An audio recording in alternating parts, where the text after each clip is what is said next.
As Constituições Brasileiras e a Educação, parte 8. Constituição de 1988. No governo do general Médici, ocorreu o chamado milagre econômico, crescimento que levou o país ao status de campeão em crescimento econômico mundial. Poucos anos depois, a economia no país entrou em declínio. A sociedade, especialmente a classe média, começou a perder o poder de compra e, com isso, a oposição ao regime militar começou a crescer. Em consequência disso, os militares passaram a falar em abertura política. Nas palavras do então presidente Ernesto Geisel, uma distensão lenta, gradual e segura. Então, a repressão foi diminuindo, ocorreu a democratização do sistema eleitoral e a liberação da criação de novos partidos. A censura foi diminuindo e os exilados e presos políticos foram anistiados. A sociedade começava a se organizar e ocorreu um dos maiores movimentos democráticos do país, o conhecido Diretas Já. Em 1985, mesmo com a pressão popular, as eleições ainda foram indiretas e Tancredo Neves foi eleito presidente com José Sarney como seu vice. Pouco tempo depois, após a doença e morte de Tancredo Neves, José Sarney se tornou presidente. Durante o governo Sarney, foram eleitos deputados e senadores que formaram a Assembleia Nacional Constituinte, passo importante para a elaboração da Constituição Federal de 1988. A Constituição da República Federativa do Brasil é de 1988. É a nossa Carta Magna. No dia da cerimônia lá de promulgação, Ulisses Guimarães, que era o presidente da Assembleia Constituinte, levantou a Constituição e gritou: "Essa é uma Constituição cidadã". Muito bem, aquela observação ali é interessante lembrar que há uma diferença entre Constituição outorgada e Constituição promulgada. A nossa, de 88, foi promulgada, uma vez que foi redigida por uma Assembleia Constituinte e depois sancionada, aprovada.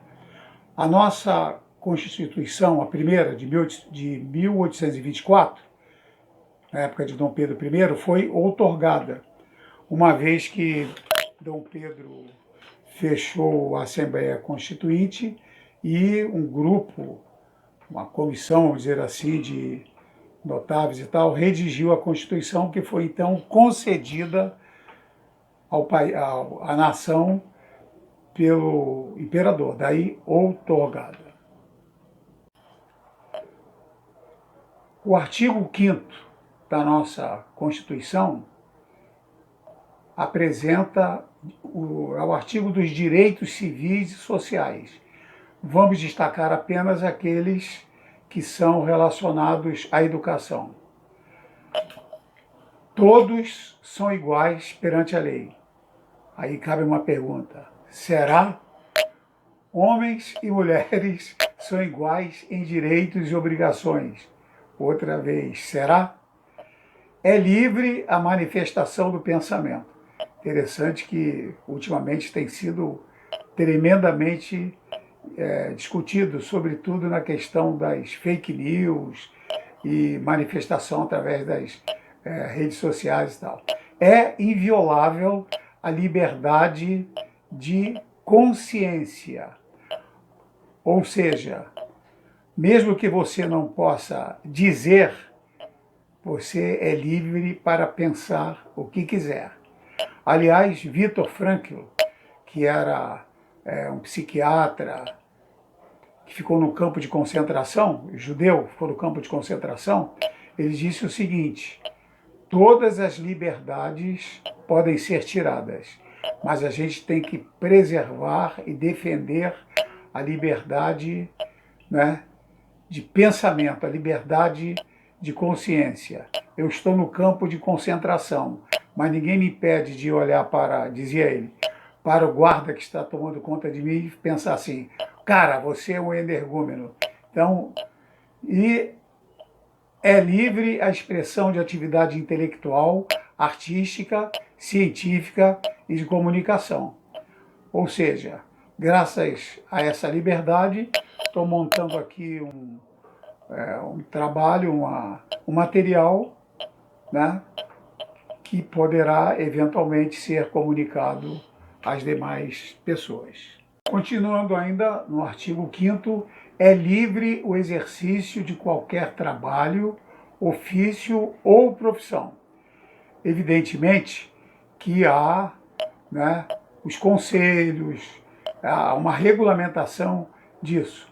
Cada um não pode chegar ali, abrir um consultório e, enfim, começar, não. Ele tem que ter habilitação, tem que ter autorização, etc. É assegurado a todos o acesso à informação. Ou seja, você tem acesso à informação, você é que vai avaliar se ela é verdadeira ou não.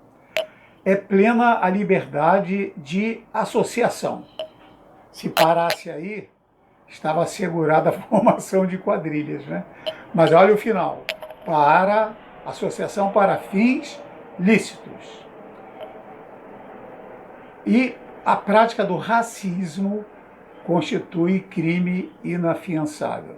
O racismo também é tema, sempre foi, e atualmente então, mas ainda em função dos últimos episódios ocorridos nos Estados Unidos.